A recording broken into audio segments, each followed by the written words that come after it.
Hi, I'm Apurva Sheth and I welcome you to this latest edition of Fast Profits Daily. So friends, over the last couple of weeks we have seen the 8-year cycle in Sensex and how it affects the various sectors as well as stocks during the various phases, that is greed and fear phases. So today we will see how the 8-year cycle can help you identify multi-baggers. The 8-year cycle can help you identify huge profit making opportunities in stocks, but for that you need to keep a few things in mind. So today I'll show you that.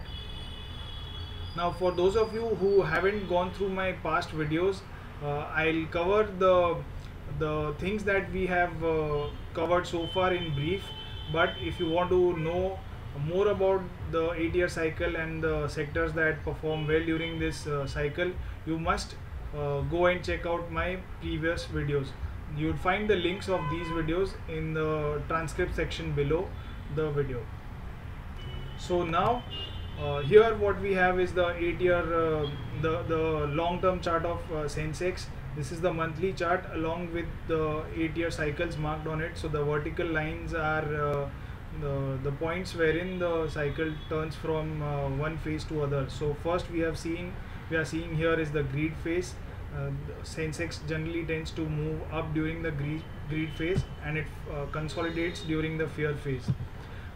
So this greed and fear phase alternates every 8 years, and the changing month is April. So April 1992 to April 2000, then April 2008, April 2016, and the next change of cycle will happen in April 2024. So you can see how Sensex has performed well during the greed phase and how it consolidates or underperforms during the fear phase.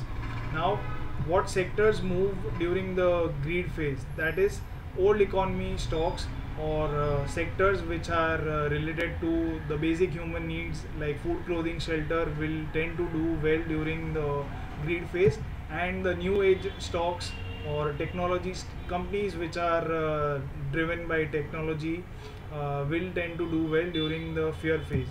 So that's how the various change of sectors happens during this greed and fear phases. And last week we had shown you examples of 12 stocks which have gone through the similar greed and fear phases. So one of them is Tata Steel, another is Larsen and Toubro, and the another company is ACC. Now there are 9 other companies which have also gone through this greed and fear cycle perfectly. The links of the video are there in the transcript section below. Now to identify multi-baggers, what are the things that one should keep in mind? So first thing is that companies do fail, and by that I mean that just because greed and fear cycle has worked perfectly well in the past is not necessarily proof or is not necessarily the reason why it will work in the future as well. So if the company is not doing well and financial performance is bad, the management has not done its job correctly, then the company will fail, and in that case the greed and fear cycle in that company will also fail. So today I want to share with you 3 examples where the companies have failed, and that could be the reason why these stocks despite moving so well in the past during the greed and fear phases will not move or may not move according to the cycle in the future. So first example is Aban Offshore. As you can see, the stock moved up phenomenally well in 1992 with gains of 734%. It dropped by 94% in the fear phase of 2000, and it moved up by 1,00,000% in the greed phase of 2008. Now in the fear phase of 2016, it again dropped by 94%, and here again in 2024, as you can see, the stock has been sliding lower and chances of its recovery are very slim. The company has reported net loss for 5 straight years in a row, and these losses are in thousands of crores. So chances are that the company may not survive the full greed phase of 2024. Another example is Reliance Infrastructure. The stock has done phenomenally well across the greed phase of 92 and 2008, and it has worked perfectly well over the years. However, beginning 2018, problems started to emerge with the company. It's been loaded with debt, and the the chances of turnaround are slim. So despite the greed and fear cycle working so well, the chances are that the company may not see the light of the day till 2024. Similar is the case with Reliance Capital. Again, same, the company is from the same group. It has done very well across the greed and fear cycles. Although it's not a old economy stock, but it has still worked wonderfully well across the greed and fear phases, or across the greed phases. So again, the problem started to emerge in 2018, and the stock has become a penny stock now. So now you cannot keep your eyes closed and say that just because it has worked so well in the greed phase, these companies will tend to do well in the greed phase of 2024. So you must keep this basic or you must have this basic common sense, and you must apply this common sense while picking your stocks. So you must avoid such pitfalls or avoid such companies where financial performance is terrible. And second thing that you must keep in mind is that the human needs evolve. So what do I mean by human needs evolve? So human needs keep on changing over a period of time. So now I have this beautiful looking chart on the screen. Now don't be intimidated with it. I'll explain you what it is. So Abraham Maslow was a psychologist who developed this need hierarchy model back some 100 200 years ago. Now according to him, uh, there are 5 levels of needs that a human needs to fulfill, and it starts with the basic needs.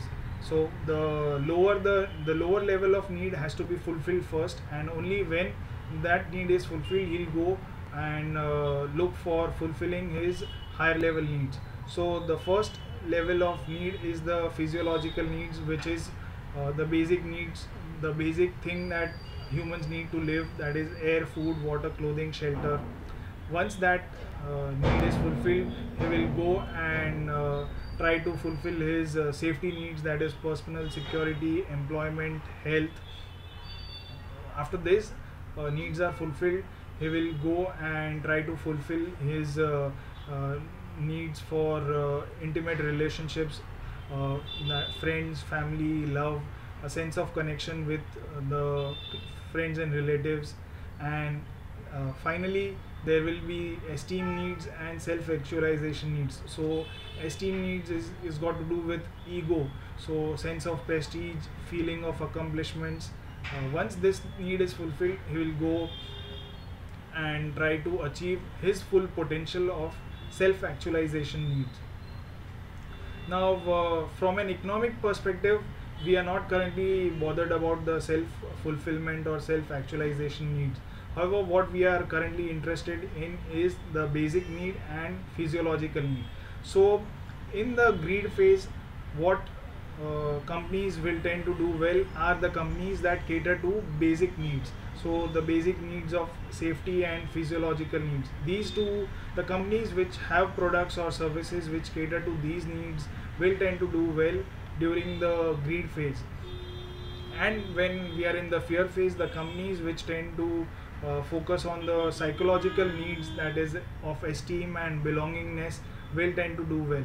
So the basic needs are, as I have told you earlier, the examples of companies which give the basic needs, or fulfill the basic needs of food, clothing, shelter, and the psychological needs would be 24/7 connectivity with your family and friends and your loved ones. The companies which fulfill the ego needs or prestige needs. So a luxury car or companies which have those kind of products will tend to do well. Now the catch over here is that the basic needs do not remain the same. So the basic needs which were there in the year 1992 are not the basic needs that are there right now. So although food, clothing, shelter are the basic needs and that haven't changed, but the way we uh, fulfill these basic needs keep on changing.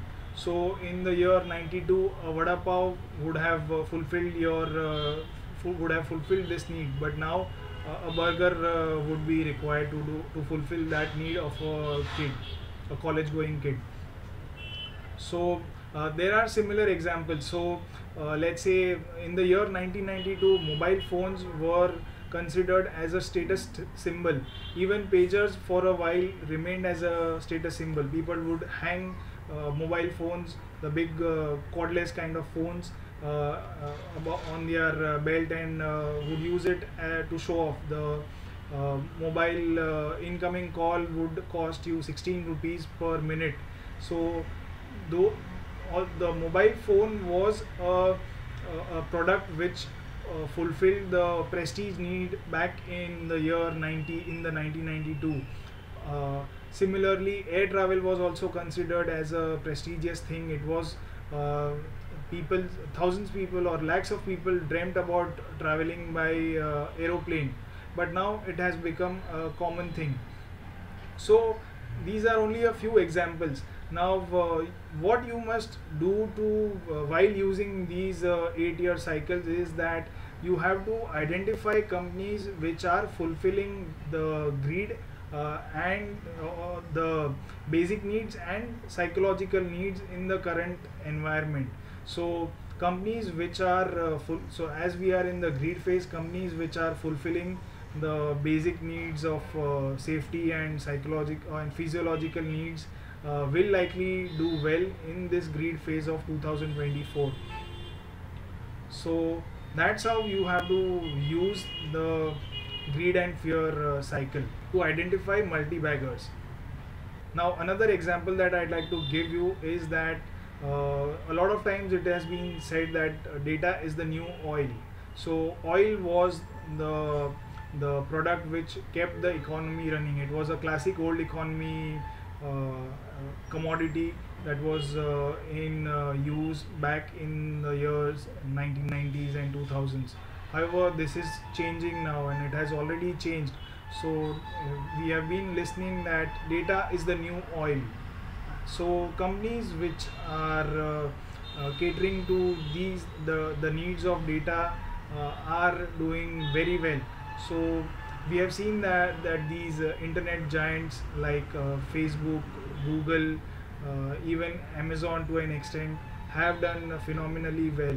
And similar example of a company which is doing doing that kind of thing would be the telecom players, the major telecom players who are into providing data services as well as content. They have become data kings. So in India, so these kind of companies have done well over here. So you have seen that data is now becoming the major component or major commodity which is running the economy.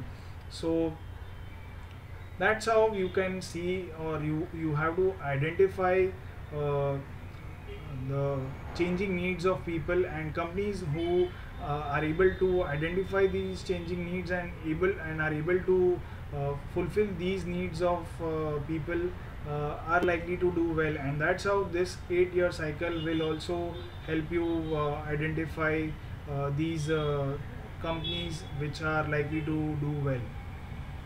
So that's how you could use the 8-year cycle along with the need hierarchy model to identify multi-baggers. So that's all from me for today. I hope you enjoyed watching this video. Now I hope that this video has helped add more insights into the greed and fear cycle, and it will help you identify multi-baggers for the future. Now I'd like to request you to share this video with your friends and family members who want to become better traders and who you think going through the greed and fear cycle will help them. So please do share this video with your friends and family members. Also do join our Telegram channel, wherein I share market insights on a regular basis. So that's all from me for today. Thanks a lot and have a nice day. So don't forget to sign up to our free newsletter, the Fast Profits Daily. If you sign up to this newsletter right now, then you would get access to this free guide, how to trade the markets like a pro. So don't miss this chance and sign up right now.